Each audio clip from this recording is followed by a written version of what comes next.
When we're talking about goals you want to set, you want to get sober, you want to lose weight, you want to start a business, it is completely dependent upon the things that you're thinking, the things that you're feeling, and the things that you're doing about what you think and feel.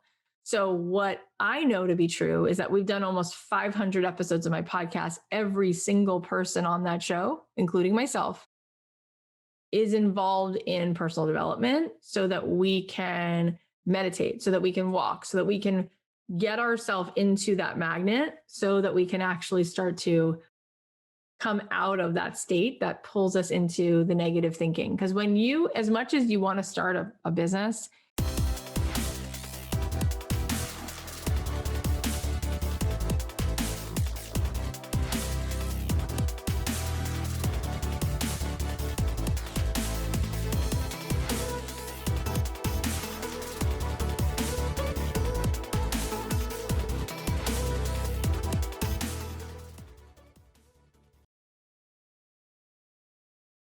Hello, and thank y'all for tuning in. I have a guest on the show today who we have been seriously trying to make this happen for like a year. And so I'm so excited to have Cathy Heller with us here today. She is a brilliant businesswoman, an entrepreneur. She's the author of Don't Keep Your Day Job, How to Turn Your Passion into Your Career. She's got a podcast. Oh, there's that book if y'all are watching on YouTube.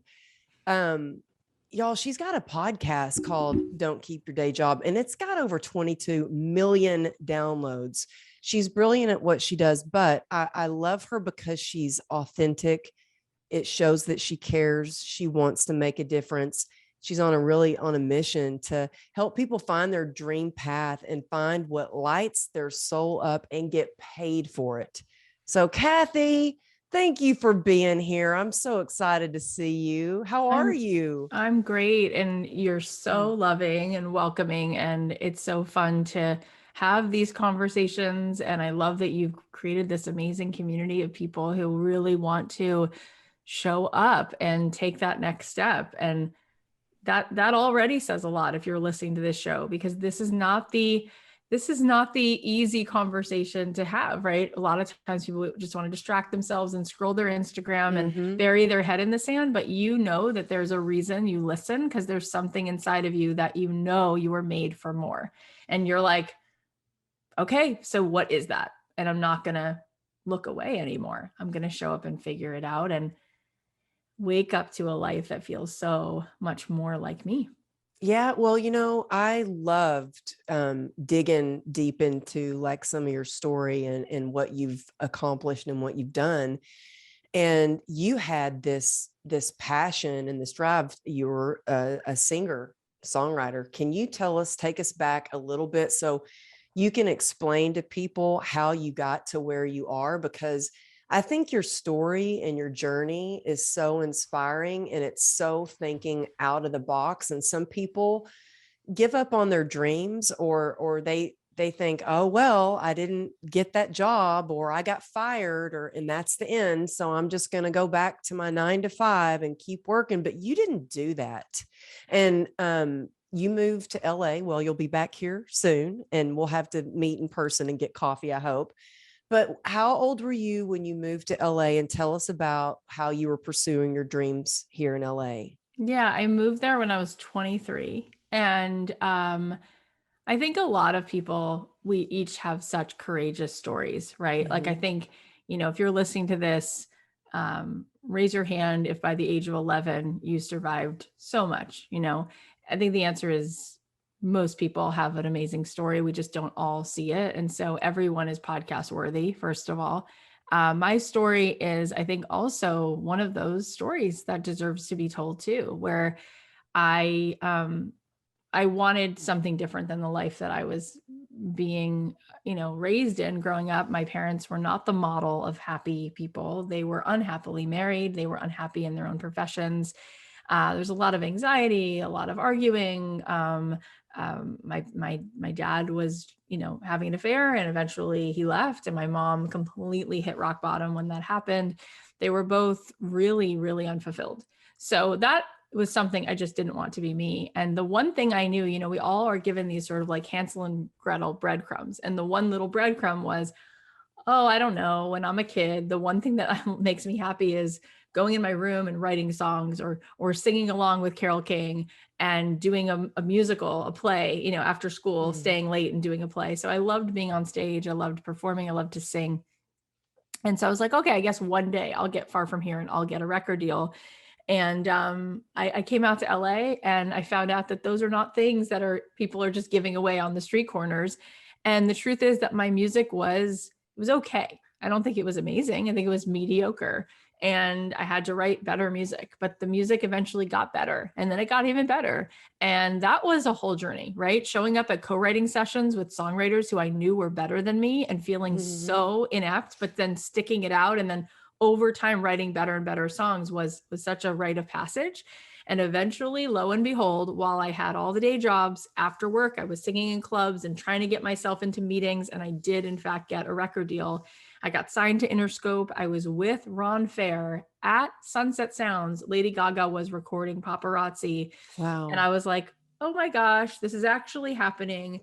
And about 6 weeks later, I was driving in my little blue Saab. I had this little Saab car. I don't even think they make Saabs anymore. And Ron calls me and he's like, are you driving? It sounds like you're in the car. Can you call me when you get home? And so I pulled over and got off the freeway and said, what's going on? And he said, Jimmy Iovine isn't sure that we're going to sell these records. So we're going to drop you from the record label. Mm. And at that moment, I thought, okay, so this is when I'm going to give everything up, because I'm everything people said that I was. I'm being impractical. I'm being irrational. I'm not being a realistic person. And I need to give up my dream and go get a real, quote unquote, real job. And so there I was, 27, at this point, I was like, oh, okay, gonna go get a real job. And so I Mhm. tried everything. I worked in a real estate office. I worked in a casting office. I worked in an interior design firm. I worked for an oncologist doing his philanthropy work. That must have been miserable though for you. I say that because being a dancer, and that was, I feel like you're almost describing kind of how I Yeah. grew up too. And I had dancing as an outlet, and I came to LA to pursue my career as a dancer. And I cannot imagine having a job where I was in an office. I would want to like shoot myself, seriously. Yeah, I just didn't feel like myself. And it's really kind of you to have that empathy, because it really is a horrible feeling when you feel that there is something unique and special about you, but it's something you're going to have to put away. Mm. And especially when you get that close and you have enough of a validation in that moment to know that you really were onto Mm. something, but maybe you're not as, you know, maybe it wasn't Beyonce or nothing though. That's what I kept thinking. Like, why is it Taylor Swift? Or, oh, you can't do anything you love. You got to go work in an office. It was like, why do we have that as an idea of that's the only model? Either you're a superstar Olympian or you better go sell insurance. That can't be the way. Mm. So after a couple of years, I was walking to the elevator and I looked at myself in the mirror doors and I just burst into tears. I was like, why am I wearing a pantsuit? Why do I have high heels on? I can't stand who I am. I don't like who I'm dating. I don't want to live this life. I don't want this life. Like, this is Mm. not why I came to LA. And why am I in LA doing this? I don't need to Yeah. sell commercial real estate. I don't And need paying the prices of how much so it costs to live stupid. in LA to sell insurance. You can do that Yeah, anywhere. exactly. And so I was working at a commercial real estate firm when I finally quit. And I asked a new question. Is there any other way for me to do what I love? And the truth is that there are so many other ways for us to do what we love. Well, I wound up reading an article talking about songwriters who were licensing their music to film and TV, songwriters who had their songs on Grey's Anatomy, Pretty Little Liars, Switched at Birth, One Tree Hill. I was like, licensing your music, what does that mean? In any case, I decided to put all my energy into that. And what I realized is that business is radical empathy. Business is making a connection with someone. And the difference between a hobby and a business is that if it's a business, somebody's going to pay you for it, which means they need it or they want it. So I started to ask those kinds of questions, like, what songs do you need for this show? What stories are you telling? What music do you want? And lo and behold, every conversation I had where I asked those questions, the person would say to me, gosh, no other songwriters ask us. That's so refreshing. Well, as a matter of fact, we are writing the movie we're writing is all about sisters. Could you write a sisters song? Absolutely. Be right back. Kath, we're doing an ad for Coca-Cola and we need a song about going for what you really want. Can you write a song about that? Absolutely. Be right back. So I started to write songs for people who were willing to pay me because I was now part of a bigger vision. And my friend Jeff Goins wrote this book called Real Artists Don't Starve. And it's about how throughout the ages, artists and people who are creative were actually not starving. They were the wealthiest people in society, Mozart, Michelangelo. But Michelangelo was commissioned to paint the Sistine Chapel. He was asked to paint it. He was told where to paint and what to paint. They said, we want you to depict the first few scenes of the Bible. We want you to use these paints. Does it make it any less beautiful? Absolutely not. He had a buyer, he had an investor. And so I started to learn that the way that I was raised, it was either you get lucky enough to do whatever the heck you want and you make millions and millions of dollars and you're a star, or you do nothing you like, you sell out, you make just enough to survive, and you work for someone else. It's like, no. Business is you get to figure out an ikigai. An ikigai is the combination of three things: what you love, what you're good at, and what the world wants. And the truth is that what I learned is that what we actually crave is to touch other people with our gifts, is to contribute to other people. So actually it felt really good. And sure enough, I started making $200,000, $300,000, $400,000 a year using the thing I loved as a business, writing music. I remember days in the studio, writing songs for Target, writing songs for Coca-Cola, writing songs for Pretty Little Liars. And I used to think to myself, this is better than Disneyland. And if that was my last day on earth, it was the best, funnest day in the world. I just got paid $74,000 to take shakers out and sing a song and talk about things that I love to talk about. And people are paying me to do this. Like, why doesn't anyone know that? So then I started to talk to all of my songwriter friends and I was like shaking them. I was like, what are you doing to get by? Like, well, I sleep till 11. I play 6 shows a week. I'm a barista. Nobody likes my music. No record labels are signing me. And I said, but you can make money. Well, how do I do that? Touring makes no money. Playing, putting a hat out on the subway makes no money. I'm like, where are the investors for your dream? How do you turn your hobby into a passion? So I started, would you believe, teaching songwriters. That was my first step into helping other people. Is I started a class called 6-Figure Songwriting while I was still a songwriter. And here I did a webinar without a single slideshow. I don't know anything from slideshow. So no slides, just me talking to camera. I heard you share this in another podcast that I heard you interviewed on. And I was like, oh, that's so refreshing to hear that that's how you started, because I didn't even own a computer 5 years ago. And all of a sudden I was speaking. I didn't know how to do a slide. I barely knew how to work a computer or do any of that. Yeah. Barely knew how to attach, but you just asked a lot of the right questions. You led with your passion and you were like, well, let me help others. Yeah. And just do this. And so how long ago was that when you did your first webinar? 5 years ago. It was 5 years ago. Yeah. So up until 5 years ago, I was making multi 6 figures songwriting, writing about 20 to 30 songs for film, TV, and ads every year. 5 years ago, I said, what if I taught this to other people, having no clue how big of a business this was going to be and what it would lead to and lead to and lead to. And the truth is, yeah, I didn't know the first thing about marketing or anything like that, but I knew that intimacy is everything and authenticity works. And so instead of being overly curated, I was not at all.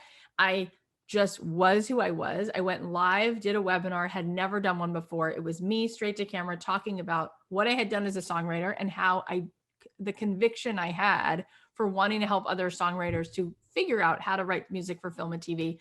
And I offered a class that was $1,000. I said, it's $1,000.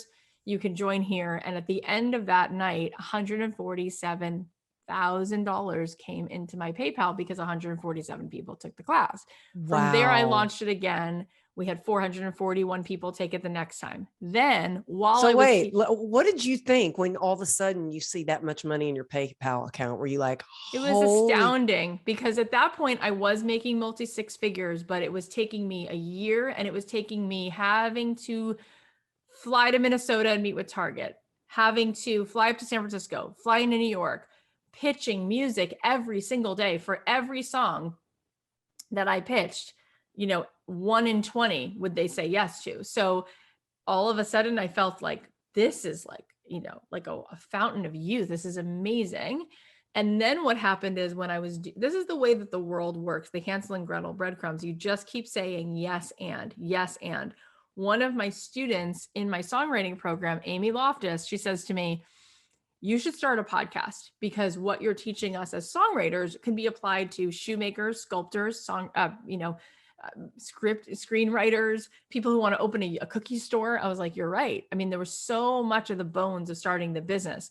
So I started a podcast called Don't Keep Your Day Job. I started it 4 years ago. We're at 23 million downloads in 4 years, not one drip of advertising, because again, words from the heart speak to the heart. It hit on a pain point. People want to quit their jobs. I really wanted to urge people to do that. And I just said, let's just see what happens. And then from there, I started teaching a program to my podcast listeners called Made to Do This, where they come through a program and in 12 weeks, they figure out idea to income. What was I made to do? How can I leave my job and start doing what I'm actually made to do? And so the program helps them choose their path, validate the offer, scale their offer, get customers, serve their customers, and learn how to sell without selling, because you're literally being of service. And so people know and like and trust you. And so the group grew, and I started making $3 million a launch every time we would launch that class. And then from there, I wrote 2 books, and the second one will come out next year. And wow. What's the second one called? so the second book, I won't tell you the name yet, but the second book is the same thing I'm working on with a TV show. And it's Oh, all about, I have this thing right now called the Quitters Club, yeah. and it's all revolving around quitting. And, it's about, quit pleasing, quit working a job you hate, quit saying yes when you want to say no. I think we need a generation of quitters. I think that the ugly pandemic created one beautiful thing, which is a moment to pause. And in the pause, it's like, what do I really want? Where do I really want to work? Who do I really want to live with?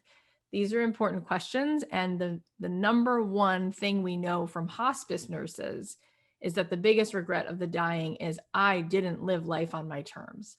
We have to quit doing the things that don't feel like us so that we can get to the end of our life and say, that was me.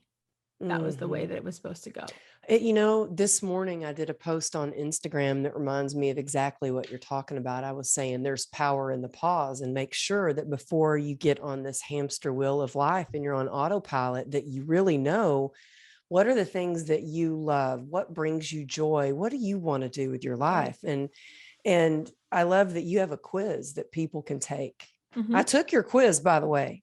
And What was your answer? Do you remember? well, yeah, I was a little surprised because I was like, okay, am I the teacher or the curator? Because I love bringing together people. Like my favorite thing, or one of my favorite things, is to do the mastermind that I do, where I get to work with entrepreneurs. It I fills my love heart. that. It just energizes you. Mm-hmm. It's something I really look forward to. But I've loved to teach. I started teaching dance when I was 13, and I asked myself the question, like, when I knew I wanted to be done with my dance career at a young age, I knew I had this thing in my head where when I'm 25, I'm going to retire while I'm at the top, because I don't want to be one of those bitter, broken Right. dancers. And so I thought, but what can I do that I love? What can I do? And so that's when I got into fitness training. So I love to teach, but can you kind of talk about the 4 different things in your quiz? And you guys head over, where can they take that quiz? Is the If best you place go to to go to your... cathyheller.com, there's a place where you can take the Passion Finder quiz. And essentially, we curated a quiz to help you know a little bit more about yourself and what is the role you're supposed to play in the world. Because when it comes to why we're here, I do believe we're all here to serve. And when it comes to a business, at the end of the day, people get paid to solve a problem. So you could solve the problem of a better cup of coffee. You could solve the problem of nice shoes. You could solve the problem of like really cool throw pillows. You could solve the problem of organizing people's closets. But a business is solving a problem. So the quiz helps you figure out what kinds of problems you solve best. And so there are actually 5 potential answers. You can turn out to be a maker, a teacher, a curator, an investigator, or you are a service provider, like you provide some kind of a service. So what does that mean? Well, makers make things. Makers make candles. Makers might write the song. Makers might quilt. They might sew the quilt. Teachers might teach people how to sew. Teachers might teach people how to podcast. Teachers might teach people how to do marketing, teach people how to organize. Then there are the people who like to do sort of like the curating, like you were just saying. Well, curator might be the person who says, I don't want to be the photographer. I don't want to teach someone how to do photography, but I would love to get a whole show together of female photographers. Or I don't want to make the food and I don't want to teach people how to make food, but I'm such a foodie that I would love to pull together sort of a big evening where local foodies get to show off what they do.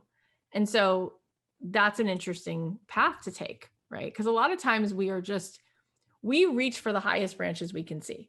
And so, as I said before, in my life growing up, well, all I knew was you get a job you hate that pays the bills, or you get lucky to do something you love and you are so famous, but there's nothing in between.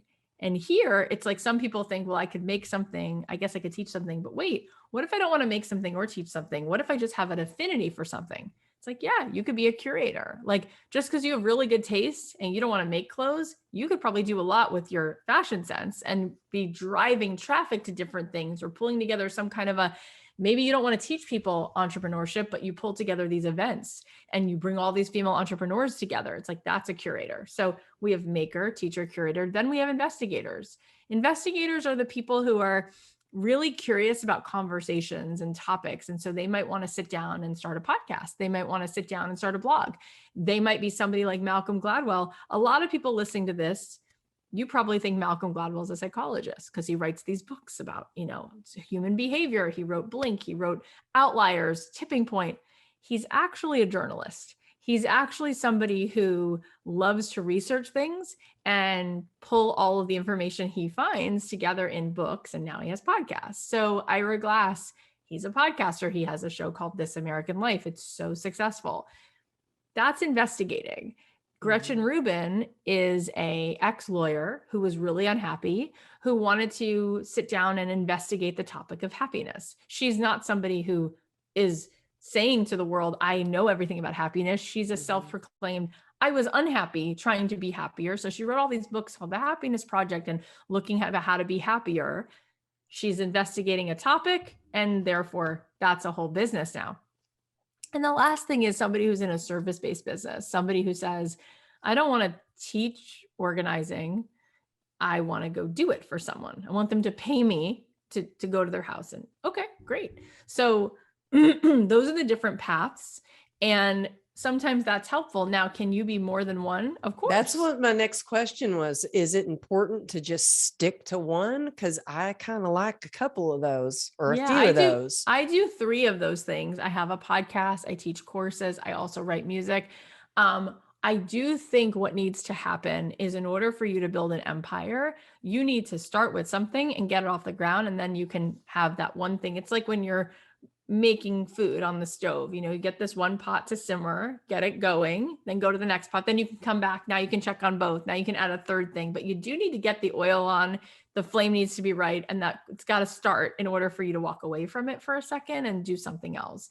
So that's I think such a great analogy to use, because I wouldn't be able to do my mastermind had I not, over the last 5 years, built amazing relationships with other people and spoken at their masterminds and been able to pull people in to teach for my mastermind. I wouldn't be able to have probably the credibility if I didn't have, some of the things that I've done already where people go, oh, she actually has spoken on that stage. Oh, she did a TED Talk. Oh, that makes sense. She's written a book, so maybe she can help get me there too. So it's been a journey of taking all these little steps to get to where I am. And some people think, oh, it just happens overnight. And it's like, it's such a journey of keeping the pots going. 100%. Yeah. And to have a few of the pots going, I think is so important. I think a lot of people learned that during COVID. I was lucky that I had a lot of speaking gigs that completely got canceled. but at least I had my coaching. So I had that pot. I could make sure I was adding some good ingredients to it and stirring it around. Yep. Um, but for a lot of people out there that are thinking, well, gosh, I think I know my passion, but I'm not sure. Do you have people that go, I don't know what the difference is between my passion and my calling? How do I figure that out? And how do Mhm. I, go for it? Yeah, I mean, the bottom line is this, like, what's your priority? So there are moments when people are just looking for a hobby, right? They just want right now something that's going to make them happy. And that is one thing. There's another thing when someone's like, I really want to do something that makes money that I really enjoy. So if something is going to make you money and you're trying to figure out which of these things is going to be a calling, which of these things is going to be a business, in order to pick the one that's going to be a business, we have to get proof of concept. We have to know that people are going to pay for it, right? Because Mm-hmm. the difference between a hobby and a business is there's something that has to do with money changing hands.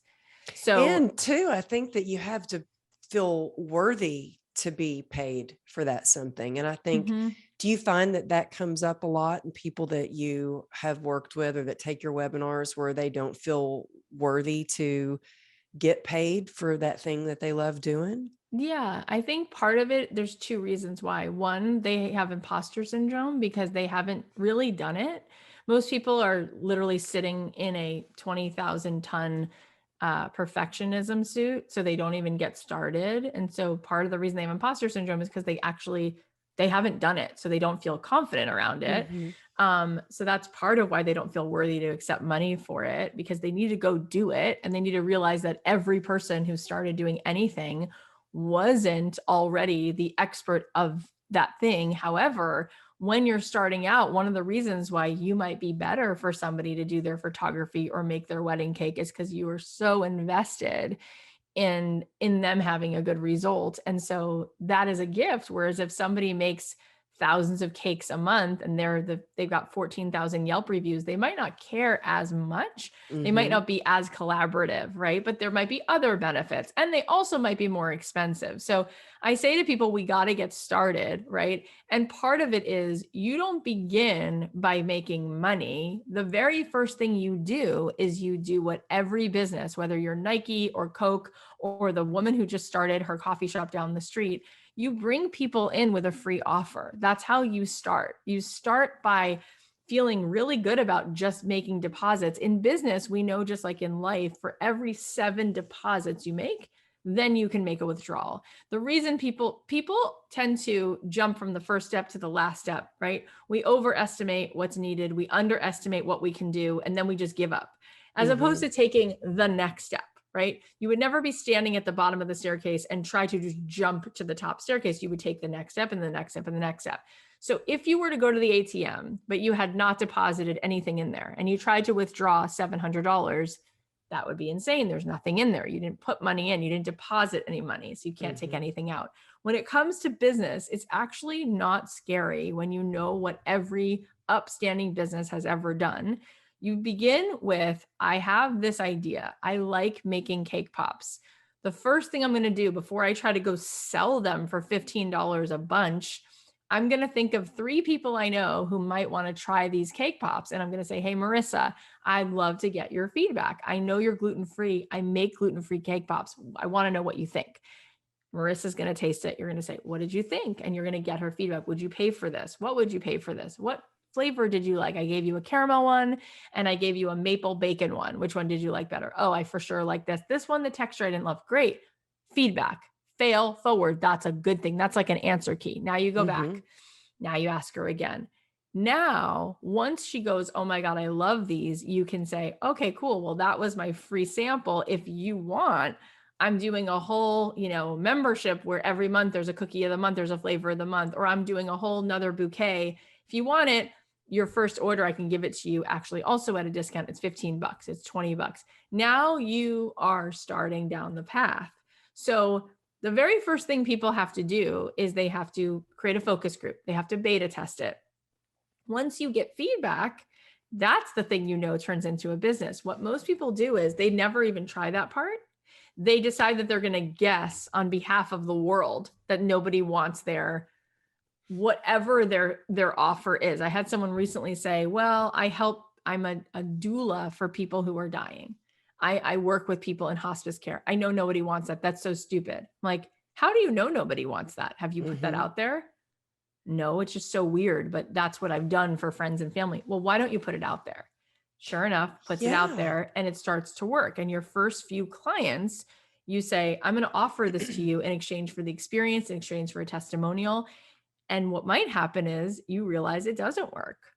Great. Well, Elon Musk, last time I checked, has tried 17 businesses, right? You go back then and you go, well, this is the other thing I was thinking, or, oh, I'm so glad I tried that because it led me to now try this.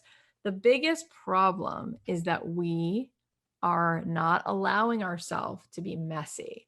And so if we are not going to give ourselves permission to be in a creative process, it's completely impossible.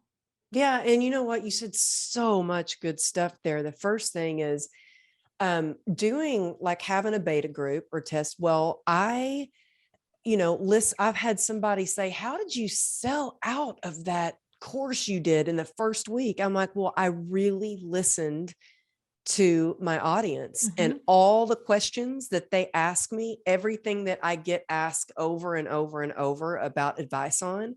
I took a course that put all that information together and I'm like, here you go. I love talking to people, but I didn't have, I don't have time to have coffee with every single person, unfortunately, but here's a course that I put together and it's the next best thing to where we can get you all the answers or what. So I think it's really important. And you can do that as easy as like on Instagram, taking a poll on your story. That has really helped me. I actually had a poll the other day where I was like, do you want to learn more about how I stay sober or how I stay married? Do you want to learn more about mindset or health and I wellness and love fitness that. tips? I Just love so you that. get an idea and you get a poll of what really resonates. And I think it's also great feedback when you look at insights on your Instagram. What are people saving? What are people sharing? What are people clicking your website on what kind of post? How many people, new followers do you get and to take all that information instead of just throwing spaghetti on the wall and hoping something sticks, really doing your research. Now, I have to say, my very first course that I did, complete failure, not one sign up. I was like, oh my gosh, did I get this so wrong? I want to tell you a story about that because recently I had this guy named Wayne Fetterman on my podcast who's a comedy writer, and he was talking about a book he just wrote on the history of stand-up, and he told me a story that Dave Chappelle told to him. And Dave Chappelle told him that his very first time going out to do an open mic, he went to the Apollo, and the Apollo is famous for being extremely difficult for comics. Like they literally tap dance you off the stage. They literally heckle you. Like it's for the audience, it's really fun, right? Because they let you know how they feel. So Dave Chappelle goes in there and he's like a young kid and he does his like Chappelle like stuff, and people hate him. They were booing him, they were heckling him, and he was literally thrown off the stage in the middle of his act. And the story he tells is that he walks outside, he looks around and he goes, well, that was like the hardest thing I've been told, and I survived it. My friends are here. We're going to go get some dinner. I think I actually can continue on because if I can like handle that, I'll be fine. And that was really a gift because he could have easily been like, you see, it's never going to work. And instead he took it as a positive. Then he was like, let's go do the next set and the next set and the next set. And of course he became one of the most, prolific comics like that there's ever been. So I think that the biggest problem when people email me, because we get so many letters from the audience, and I say, you don't have a business problem, you have a courage problem. And my mentor, Seth Godin, wrote a bunch of books, but one of his books is called The Dip.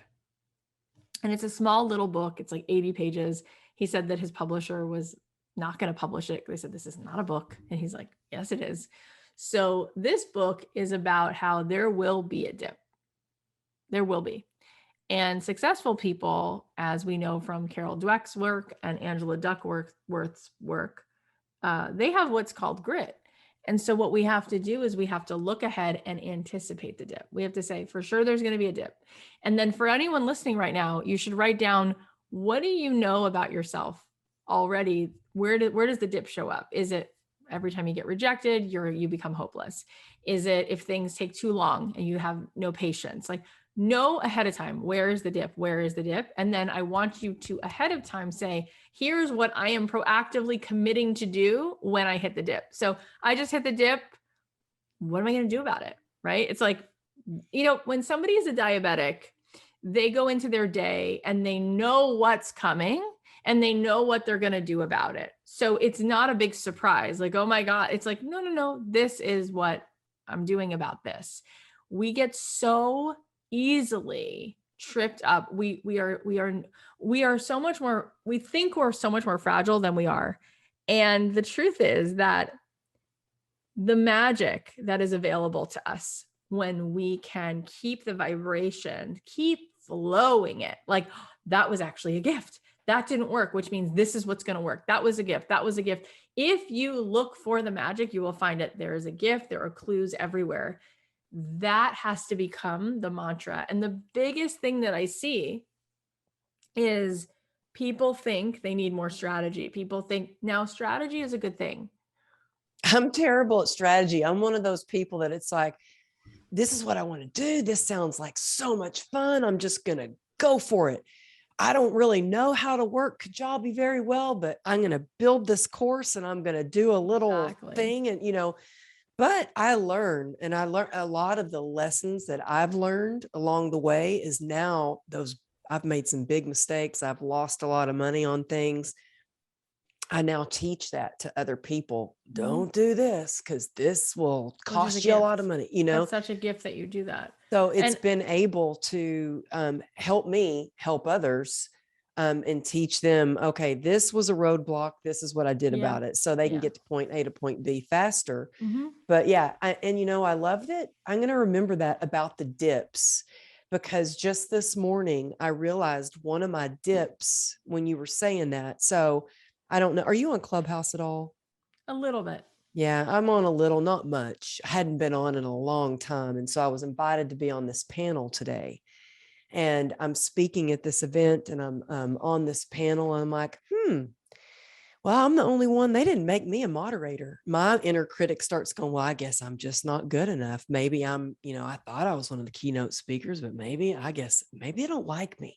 Like, all these thoughts came up just because they didn't make me moderator and ask me to speak after an hour.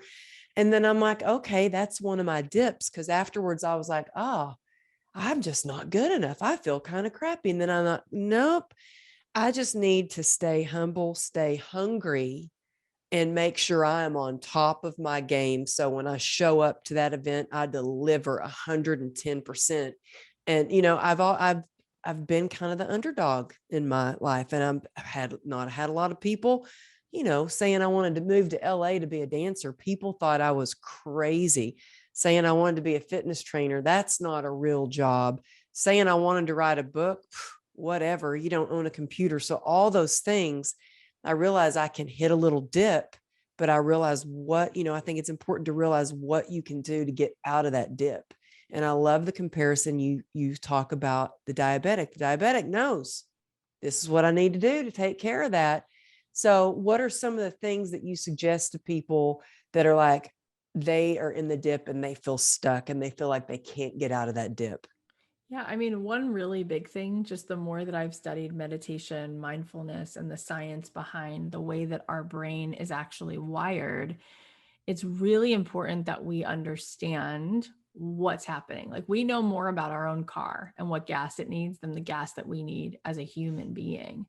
But essentially, your brain, all of our brains are wired to protect us. Okay. So they're constantly scanning for danger. So there's a negativity bias that we walk around with, and our brains, when we wake up in the morning, they are an artifact. Your brain is spitting out 70,000 thoughts a day, and they are all based on what you've already experienced.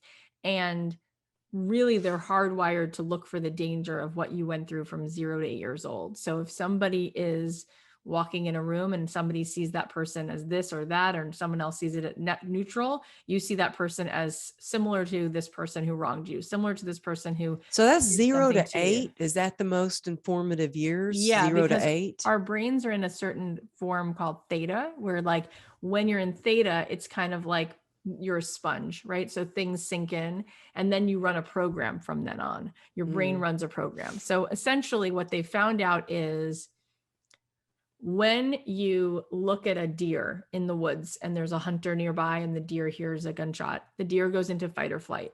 When they do studies, they understand that when a person is in fight or flight, our hearts race, our pupils dilate, and all of our extremities are filled with cortisol. We go into stress hormone. When we're in that state, we are not in that magnet. We're not pulling down a divine download. We're not in a flow state. We're not in a reparative place. We're not in a restorative place. We are just in stress mode. That's not the time where we are going to feel safe enough and bold enough to send the right email to someone to publish our podcast. That's when we're going to be in fight or flight. What's really scary is that they've come to find out that a normal, average human being lives in fight or flight 75% of the time. And I 75% of, believe it. I yeah, believe that because I mean, I have complex regional pain syndrome, which leaves me in pain a lot. And it's basically when you're in pain, if somebody steps on your foot really hard, yeah. it puts you in fight or flight. So I have to really work on ways to get out of fight or flight because it's draining. Yeah. But what we've come to understand in the science is that every thought that we have creates a chemical response in the brain. And so certain thoughts give you dopamine and serotonin, certain thoughts give you cortisol, which is a stress hormone. And then what happens is your body literally builds receptor sites on the cells that it wants, it craves, it's literally addicted to the stress hormone of the cortisol. Just like your body can get addicted to nicotine, your body gets addicted to stress and wants it and craves it. So just like someone trying to get sober, if you stop giving yourself cortisol, your body goes into withdrawal and it will actually try to get you into a negative place because you crossing the river into something positive is denying your body actual cortisol, which is a chemical that your body is now dependent on. So that's why it's so hard to change. It's not so hard to change just because thinking positively is really hard. It really is. It's because your actual body is part of the fight now. Your body wants that cortisol. So what we have to do is fully be aware that our health is a result of the biology that gets created when we think certain thoughts. And so if we were to change the way we think, we would change the chemicals we produce, which would change the way that we act. And so when people say, I can't get this business off the ground, I can't get this relationship off the ground, it's like, okay, well, do you believe that your thoughts affect it? No, I don't know that they do. Okay, then let's do this. Your thoughts create your feelings, which create the actions you take. True or false? Yeah, I guess that's true. Now, what if you're in a certain amount of thoughts and feelings for an hour? What would you call that? A mood? Yeah, it's a mood. Well, what if your mood lasts all day? What if your thoughts and feelings and that mood sort of hang around for a month and you're sort of thinking the same thing about the world or people, which makes you feel the same way? Oh, I see what you mean. Oh, well, that's a personality. Okay, so then you think your personality, which is your thoughts and your feelings and your actions, impacts your results of your life, your reality. Oh, yeah, yes, it does. Great. Okay, so now when we're talking about goals you want to set, you want to get sober, you want to lose weight, you want to start a business, it is completely dependent upon the things that you're thinking, the things that you're feeling, and the things that you're doing about what you think and feel. So what I know to be true is that we've done almost 500 episodes of my podcast. Every single person on that show, including myself, is involved in personal development so that we can meditate, so that we can walk, so that we can get ourselves into that magnet, so that we can actually start to come out of that state that pulls us into the negative thinking. Because when you, as much as you want to start a business, if what you think all day long is, I'm not good enough, nobody likes me, no one's going to buy this, no one's going to buy, the world is filled with scarcity. why would you ever take action? But if you can start to say, wait, there's abundance all around me. There's a customer, there's a buyer for every price, for everything. If they don't buy from me today, they're going to buy from someone else. Hey, there's evidence of 15 other people I know today who just got sober. Hey, there's 20 people I just heard of in this group who have better marriages, who overcame this thing. It's like, let me start feeding myself more positive understandings of things, proactively feed that to myself. What a difference in the action I will take, right? If I start to see and saying that though, feel like things when you differently. see people, I love that you say there's proof that it can be done. Yeah. Now that's exactly how the program works for sobriety. Like you see somebody who has 1 day sober, 2 day sober, 3, Yep. a year, 25 years, it gives you hope that you can stay sober too. And it's like that with anybody who I love supporting authors that have books, because I know it's like birthing a child. So, I have such a big collection of books, and I shout it out because I'm like, more people need to write books and get their message out there. But when I was writing my book, I was like, well, if they can write a book, well, then why not me? I can write a book too. When I've seen big speakers on stage, I remember going, I'm going to be on stage one day and share my message. And so a lot of times people get caught up in a comparison trap and they think, oh, well, I'm just not good enough to do that. But to me, I think that when you see somebody who's done it before you, you can look at that as inspiration, as, oh my gosh, Cathy has 23 million downloads on her podcast. There's hope for me too. I can build up my podcast to that level. I can have that type of success. And I think that's important. I think social media has created a lot of people to get caught in that comparison, and they start thinking, oh, well, I'm just not good enough, or they're looking at somebody's highlight reel. One of the things I like about your social media is that you keep it very real. You have a good message that you share, but you keep it real. You get on there and you're like, I am just in my robe today. I'm chilling out and I'm just going to talk to you about this one thing. And I think that comes across as it's relatable, Yeah. and people can relate And to and you. and the thing is about comparing ourselves to other people, it can be so depressing when we do that. Mm-hmm. But at the end of the day, we know our assignment, and my assignment is not your assignment, meaning not only am I not supposed to be you, right? God created every person unique and different, but even if you didn't believe that, when I say I know my assignment, it means if there is something you need to go and do, like you need to say this thing to this person, or you need to drink less, or you need whatever your thing is, you know what that thing is. And so you're only racing against you and the part of you that wants to sort of like bury its head in the sand. So when you're going for the goal, when you're chasing this thing, it's not even about the satisfaction that you get isn't a box you check to be able to say I have a podcast or I have this many downloads.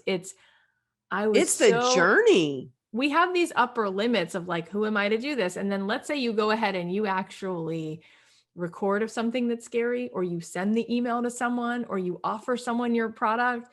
The fact that you did that, that's the satisfaction. You go to sleep at night. That's the sense of self. So what we're really chasing, we want to grow. We as human beings, we want progress.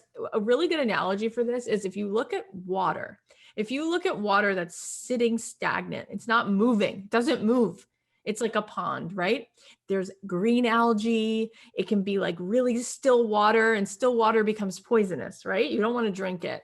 But if you look at water that's moving, like it's in the Colorado River and it just goes and goes and goes and goes and goes, it's literally electricity. It literally is life-giving, right? You want to just be in it. You want to be near it. You want to look at it. We know at the end of the day, it's not relevant what this person's doing, what your neighbor is doing. What's relevant is you're playing small. We started this by saying, you're made for more. You have a story to tell. You know that you've walked through walls that other people are still walked through mountains. I mean, crossed over mountains that other people still wish that they could just even get 1 inch further. And it's your mission. When people say, who am I to do this? I'm not this one. I'm not that one. It's like, listen, you know that if you're here, there's a reason for it and you're needed. And so who are you to opt out and say, oh, I don't have to show up and serve. I don't have to help. I don't have to offer whatever it is I can. When we stop thinking about ourselves, when we stop thinking about how pretty we are, how famous we are, how popular we are, and we think about someone else and say, could I affect 3 people today? Could I Mhm. go live? And is there one message that somebody would need? Could I go talk to my neighbor? Could I go offer to do this thing for this person for free and therefore help this person and also learn how I can help more people? We get so bottlenecked because we just make it about us. I'm not this enough. It's like, stop thinking about yourself, get out there and serve. And when you do, you will be disproportionately rewarded. But even more than the reward, you will feel a sense of satisfaction and fulfillment because you stop sitting on the bench. Amen, girl. That is powerful. And it makes me think of some of the best advice my dad ever gave me when I was really nervous. And he said, you remember, Amberly, this isn't about you. This is about the people you serve. Yeah. And that always helps me. It gets me out of my ego. You know, ego is edging God out. So it's important to get out of that ego and remember to serve and do the things you love. I know I just have a couple more questions. Do you have time for a couple more questions? Yeah. Okay. Oh, well, first of all, is your daughter a horseback rider? She loves to horseback ride. Yeah. Well, my daughter's an equestrian. When you get back to LA, we'll have to have you Oh, and your daughter come to the barn. My daughter's a hunter jumper, and I saw something, I think it was one of your posts or something yeah. talking about That's so awesome. your daughter and the lessons that she's learned from, cleaning the horse. And it's such a great It's experience for my beautiful. daughter. You know, everybody at the barn had these really expensive, fancy horses. And we bought our daughter a horse that had been sent out to pasture that was all scarred up. He was recovering from an injury. And a lot of the girls made fun of her, like, that is the ugliest horse. And she That was like, horse let is me show all you what he can scarred do. up. And, and she cried. She's like, Mom, everybody's making fun of my horse, saying I'm never going to Oh my win anything God. on that horse. And I said, Ruby, let me tell you, it's teamwork. You are going to work with this horse. Y'all are going to get stronger together. Well, the first time she gets on him, she gets thrown over a 4-foot wall. And I'm thinking, what have I done? Anyway, she Oh kept my getting God. on. She practiced more than any kid at the barn. And she had her first competition at school. She got first place out of 54 kids. She still to this Oh day my God. spends That's more time at the barn amazing. than any other kid. She does everything with her horse, from massaging it, That's giving it amazing. a horse pedicure, hoof cure, whatever it's called. I'm like, I don't even have a manicure. And so it's been such a great lesson that, hard work, really puts you where your blessings can find you. And Yeah. so it's been such a great blessing. So yeah, y'all definitely have to come to the barn. And I wanted to ask you really quick. We've talked a lot about, finding your purpose, taking the quiz. Y'all go to cathyheller.com to take the quiz. And you can also find her book there and find her podcast. I wanted to ask you really quick about social media. How important do you think it is when you're building a brand and you want to do that thing to focus on your social media? Yeah, I think it's really important. Social media is about being social, right? And so we have this incredible tool where if you were going to be in the regular world, not on social media, how many people could you really talk to in one day? Maybe you could drive Mm-hmm. around town, maybe you could meet 8 people, 12 people, 24 people.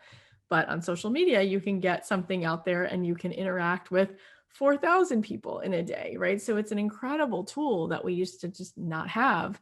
Um, I do, however, feel like people jump the ship because you should start with your one-to-one offer. You should start in your space. Just you can use, email to ask the person or you can text somebody, but before you scale, right? It's more important. People often say, I can't start a business till I have 10,000 followers. No, I would say it's the opposite.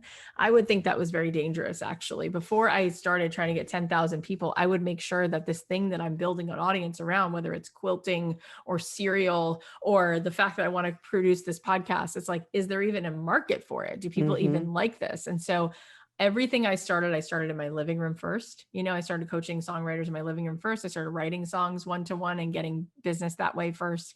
I'd sell a song to Netflix, I'd sell it, and then I started to scale it.